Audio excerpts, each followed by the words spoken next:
அதிகமான அளவிலான ரேடியேஷனை நம்ம உடல் உள்வாங்கினா என்ன ஆகும்? ரேடியேஷன்னா என்ன? உயிரோடு இருக்கும்போதே நரக வேதனையை அனுபவிச்சா? 1999 ஜப்பானில் இருக்கிற நியூக்ளியர் டெக்னீஷியனான ஹிச்சாச்சி அவுச்சி அவர் கூட ஒர்க் பண்ண 2 பேர். இவங்க டோஹை முரா அணுமின் நிலையத்தில் நடந்த தவறுனால ஹிச்சாச்சி அவுச்சியால் அடுத்து 83 நாட்கள் பெட்ல இருந்து நகர முடியாத அளவுக்கு போறாரு. உயிரோட இருக்கும்போதே உடல் அழுகுனா எப்படி இருக்கும்? அந்த அளவுக்கு இருக்குது ரேடியேஷன். மிக அதிக அளவிலான ரேடியேஷனை உள்வாங்குறாரு. செப்டம்பர் 30, 1999 டோக்காய் வில்லேஜ் ஜப்பான்ல இன்னைக்கு காலையில் நியூக்ளியர் டெக்னீஷியன்ஸான ஹிச்சாச்சி அவுச்சி, யுகாட்டோ டொகோகாவா, அசாட்டோ ஷின்ஹாரோ இந்த 3 பேரும் அவங்களோட டே ஷிஃப்ட் வேலையை பார்க்கறதுக்காக போகிறாங்க.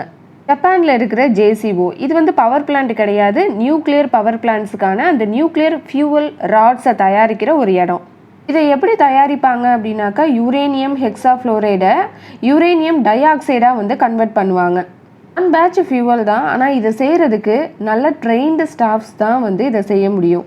ஆனால் அந்த டைமில் இருக்கிறவங்க யாரோ அவங்க தான் இதை பார்க்குற ஒரு சூழ்நிலையாக இருக்குது. இந்த ஃபியூவல் ராட்ஸை அப்ரூவ் பண்ணின்றதுக்கு கவர்மெண்ட் அதுக்காக சில ப்ரொசீஜர்ஸ் வச்சுருக்கிறாங்க. யுரேனியம் பவுடர் ரிசல்யூஷன் டேங்க்கில் உள்ள இந்த நைட்ரிக் ஆசிடோட டிசால்வ் பண்ணும்போது அதுலேருந்து அந்த பஃபர் டேங்க்கில் போய் அங்கேருந்து தான் பெரிய டேங்க்குக்கு போகும். இதை அங்கே கலக்கிறதுக்கு ஒரு ராட் இருக்கும். இதுக்கு அந்த ஹைட்ராலிக் பம்பை யூஸ் பண்ணுவாங்க. அது மட்டும் இல்லாமல் யுரேனியமும் 5% தான் யூஸ் பண்ணணும் அப்படிங்கிறது தான் கவர்மெண்ட் சொல்லியிருக்கிற ஒரு ரூல்ஸ். இதை ஸ்ட்ரிக்டாக கண்டிப்பாக ஃபாலோ பண்ணி தான் ஆகணும்.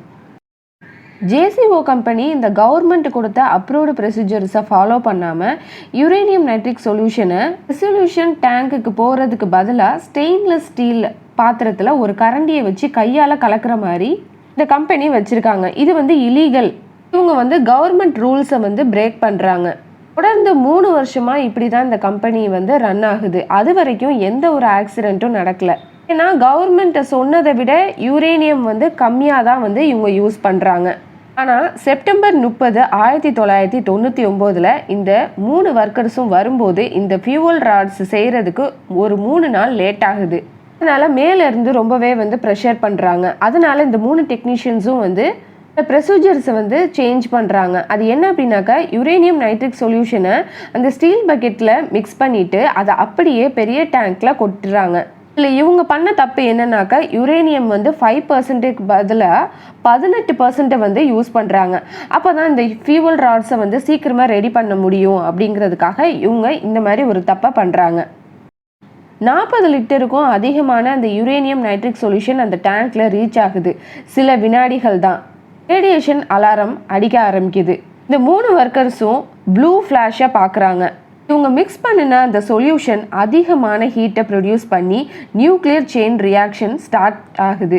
இல்லை, அதிகப்படியான காமா நியூக்ளியர் ரேடியேஷன் வெளியாகுது. ஹிச்சாச்சி அவுச்சி தான் இதில் ஹையஸ்ட் ரேடியேஷனை உள்வாங்குறாரு. ஏன்னா அவர் தான் அந்த டேங்க்குக்கு பக்கத்தில் இருந்திருக்கிறாரு. ஷின்ஹாரோ மேலே நின்று தான் அந்த சொல்யூஷனை ஊற்றிருப்பார். யோகோகாவா கொஞ்சம் தூரமாக இருந்ததால் கம்மியான ரேடியேஷனை உள்வாங்கியிருப்பார். ஒரு மனிதன் ஒரு இயரில் 20 ml ஷெவரட்ஸ் மட்டும்தான் உள்வாங்கலாம். 5000 ml ஷெவரட்ஸுக்கு மேலே போச்சுன்னா உயிரே போகிற அளவுக்கு போயிடும். அந்த டேங்க்கு பக்கத்தில் நின்று அந்த ஹிச்சாச்சி அவுச்சியோட உடம்புல 17000 ml ஷெவரட்ஸ் ரேடியேஷன் உள்வாங்குறாரு. இது 3 மடங்கு அதிகமான ரேடியேஷனை உள்வாங்கியிருக்கிறாரு. ஷின்ஹாரோ 10,000 ml ஷெவரட்ஸை உள்வாங்குறாரு. டொகோகாவா 3000 ml ஷிவரட்ஸை உள்வாங்குறாரு. ஹிச்சாச்சி அவுச்சிக்கும் ஷின்ஹாராவுக்கும் உடம்புல அதிகமான வலி ஏற்படுது. மூச்சு விட கூட முடியாமல் கஷ்டப்படுறாங்க. ஹிச்சாச்சி அவுச்சி வாமிட் பண்ண ஆரம்பிக்கிறாரு. அங்கேயே மயங்கி கீழேயும் விழுறாரு.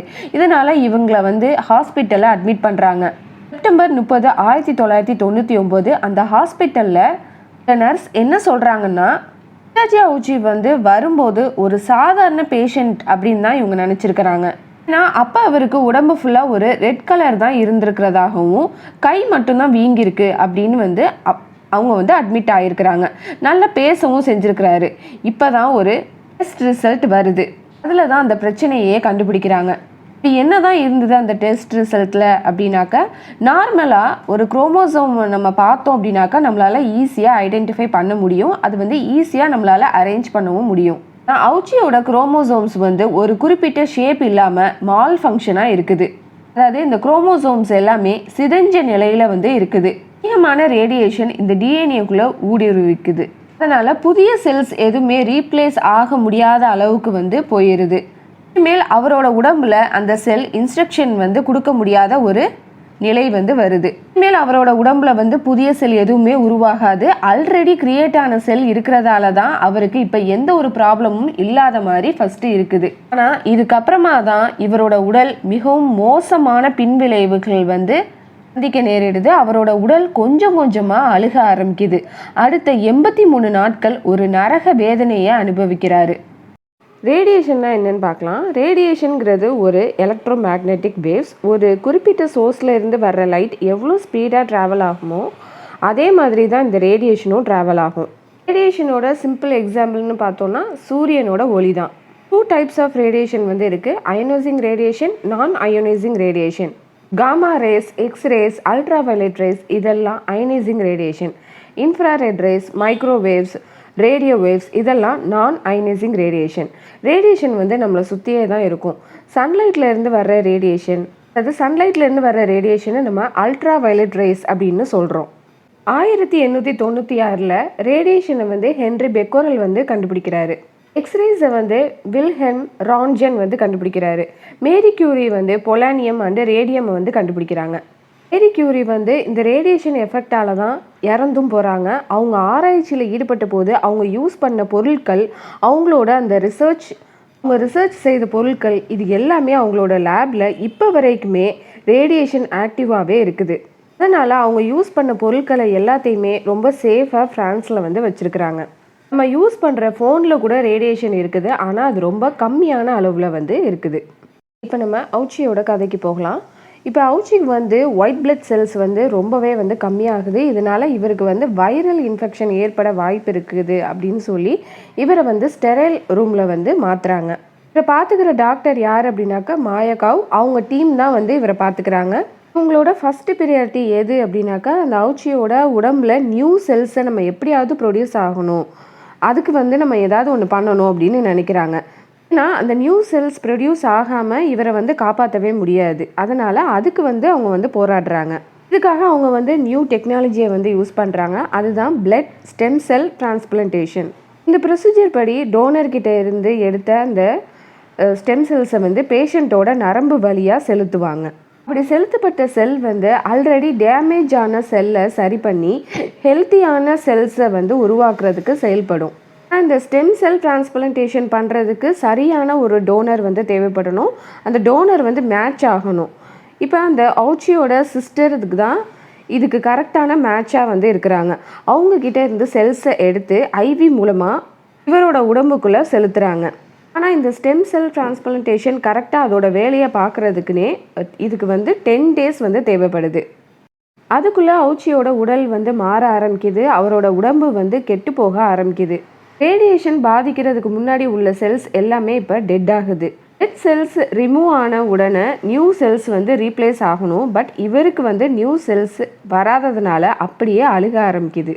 அவருக்கு இப்போ மூச்சு விட கூட கஷ்டமாக இருக்கிற ஒரு நிலைமை வந்து வருது.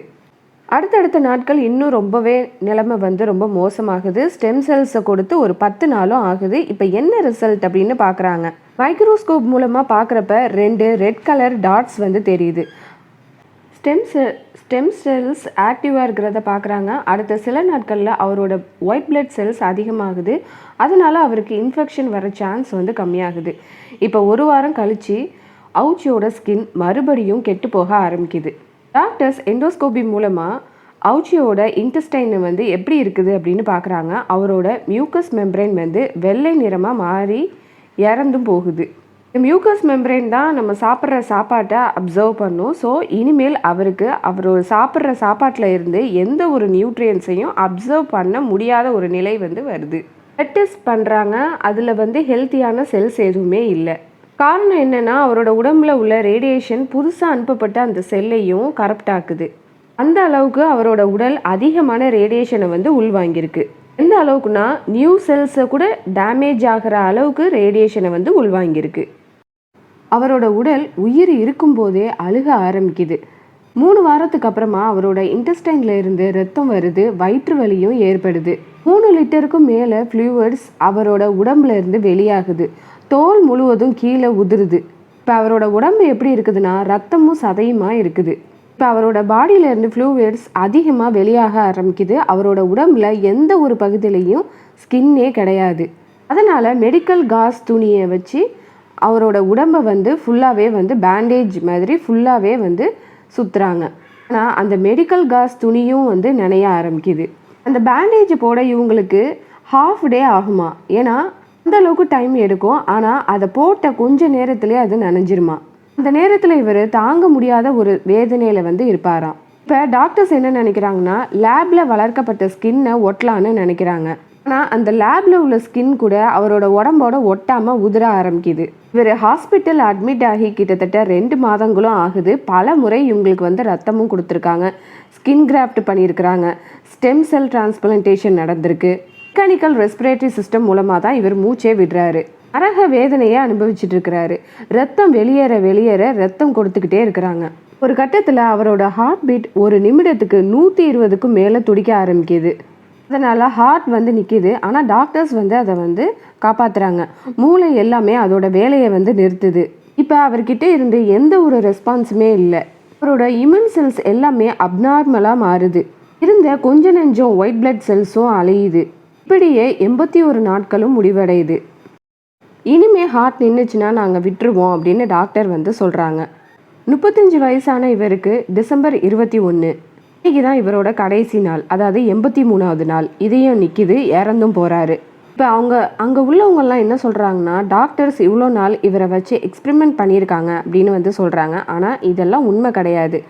அவுச்சியோட ஃபேமிலி தான் வந்து சொல்லியிருப்பாங்க, ஏதாவது ஒரு வழியிலையாவது அவுச்சியை நீங்கள் வந்து காப்பாற்றணும் அப்படின்னு வந்து கேட்டிருப்பாங்க. அவங்க கேட்டதால் மட்டும்தான் டாக்டர்ஸ் வந்து இவ்வளோ டெக்னிக்ஸையும் வந்து அவங்க ட்ரை பண்ணியிருப்பாங்க. செப்டம்பர் 30, 1999 ஆண்டு கோஹிமுராவில் நடந்த ஒரு விபத்து. இது வந்து பிஎன்சி வசதியிலிருந்து 4 மைல் தொலைவில் தான் இது நடக்குது. 2011 நடந்த புகுஷிமா டாய்ச்சி அணுசக்தி பேரழிவிற்கு முன்னாடி நடந்த ஜப்பானில் நடந்த மிக மோசமான சிவிலியன் அணு கதிர்வீச்சு விபத்து அப்படின்னே வந்து சொல்லலாம்.